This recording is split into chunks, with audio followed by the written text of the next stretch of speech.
있죠. 예, 그거 빼죠. 예. 그리고 기본적으로 이제 그 대통령이 장관을 임명하고 하는 그 임명을 받으셔가지고 공무원이 되신 것이지, 대통령이 반대파도 아우르겠다는 약속을 증인에게 했기 때문에 증인이 수락을 해서 증인이 문화부 장관이 된 것은 아니지 않습니까? 그 약속이라는 말을 3번, 4번 했기 때문에 예.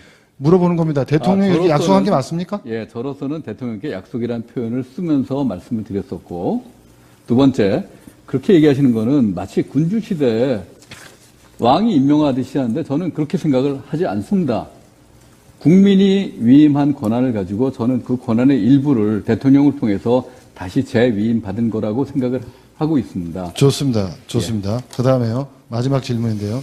증인께서 그 노무현 정부 시절에 문화부 차관직에서 물러나게 된 것은 그때 당시 직접적인 계기가 그때 당시 BH의 한 비서관이, 청와대의 한 비서관이 증인에게 어떤 인사를 이렇게 문화부 산하기관의 인사를 이렇게 해달라, 이런 요구를 했을 때 증인이 그럴 수 없다라고 하면서 계기가 돼서 그만두게 된 것으로 알고 있는데 맞습니까? 한 사람은 아니고요. 네. 당시에 다수의 네. 사람들이었습니다. 예, 여러 사람들을 그렇게 임명하라고 하니까. 네. 그런데 그때 상황과 관련해서 증인께서 이제 언론에 얘기를 하신 거에 보면 청와대에서 인사청탁이 들어왔다, 이렇게 말씀을 제가 하신 적이 있습니다. 청탁이라는 표현을 쓰지는 않았고요. 왜냐하면 그 사람들이 청탁이라는, 글쎄, 서로 공공의 입당이기 때문에 네. 청탁이라는 표현이 과연 적합한 표현인지 모르겠습니다. 그러니까 언론에 그렇게 나왔다면 증인의 워딩이 아닌 것이죠. 그거는 제가 정확한 기억을 갖고 있지 못하기 때문에 나중에 뭐 그 신문 기사를 보고 다시 뭐 질문을 하신다든가 그러면 답변을 해드릴 용의가 있습니다. 예. 그러면 이제 그 마지막으로 한 가지 묻겠습니다. 증인이 노무현 정권에서 차관인 상태에서 퇴직한 이유는 그런 부당한 어떤, 지금 증인께서 그때 당시 판단하시기에 부당했던 여러 번의 그 인사 그 압력이라고 할까요? 청탁은 적절하지 않고 그런 일들이 많아서 그만두었다고 보면 대체적으로 맞고, 이번에는 이 블랙리스트와 같은, 소위 속칭 블랙리스트와 같은 이런 리스트를 작성하게 하는 정부의 부당함, 그리고 또 아까 같이 무슨 깜냥이 안 되는 잔이윤 같은 사람을, 소위 말해서 지금 깜냥이 안 된다는 이런 말을 언론에서 쓰고 있거든요. 이런 사람을 임명하라는 그 노무현 정권 때와 똑같은 그런 부당한 인사 압력, 이거 2개 때문에 이제 그만두게 되셨다, 이렇게 보면 대체적으로 맞는 것이죠. 그만두게 된 예, 경우. 대체적으로 그렇게 보십시오. 예, 이상.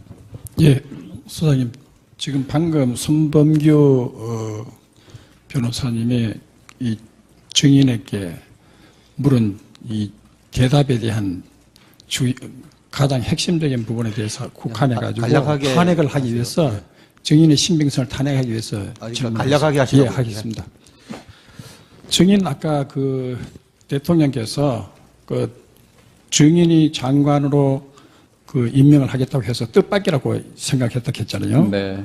왜냐하면은 그래서 증인이 그 반대파도 수용하겠다, 뭐 이런 약속을 하셨기 때문에 본인이 그 수락했다고 했지 않습니까? 예, 그런 제안을 하셨기 때문에. 자, 그러면 2014년도에 부산 국제영화제가 열렸죠? 부산국제영화제는 매년 열립니다. 그렇죠. 그런데 부산 국제영화제에서 다이빙벨이라는 영화가 상영이 됐죠? 네. 그것 때문에 언론이나 뭐 하여간 국내에 찬반 경론이 벌어졌죠. 그 다이빙벨 상영과 관련해서. 잠깐 좀 이의 제기를 하면요. 아니, 제 얘기는. 잠깐 저도. 아니, 네. 제 얘기는. 네.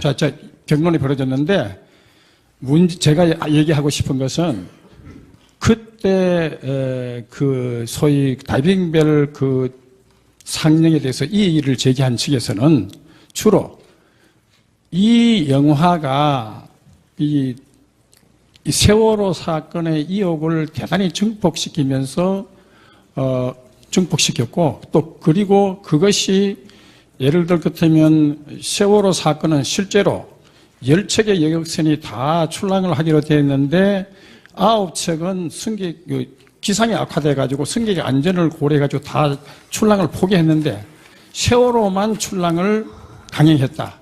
그러니까 이 세월호 사건은 실제로 책임을 따진다면 유병헌 선주 세월호의 책임이 가장 주된 원인인데 이 영화는 그런 것을 전혀 터치하지 않았다.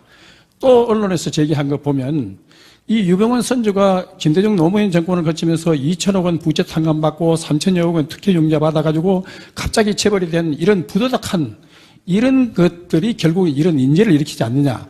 이렇게 계속 주장해 왔는데 이 다이빙벨은 전혀 뜻밖의 세월호의 그 강한 의혹을 제기하면서 모든 책임을 정부에 전가하는 이런 영화였기 때문에 이 문제를 굉장히 심각하게 대두했고 그래서 언론도 그렇고 그 당시에 한국의 영화, 문화 이것이 자편향이 심각하다.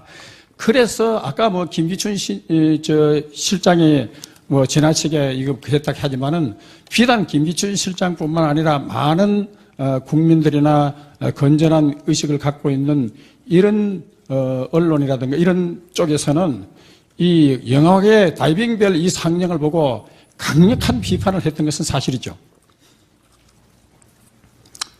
그 질문을 길게 하셨는데 그 질문을 하시는 그 상황이요. 예. 아니 그러니까 제 얘기는 저도, 아까 반대표를 끌어안겠다 하는데 저도 예. 반대파를 끌어안는 것도 한계가 있다는 얘기입니다. 제가 지적을 드리면은 네. 제가 장관을 그만둔 다음에 일어난 일입니다. 네. 그리고 거기에 대해서 제가 답변을 드릴 필요가 없다고 생각을 합니다.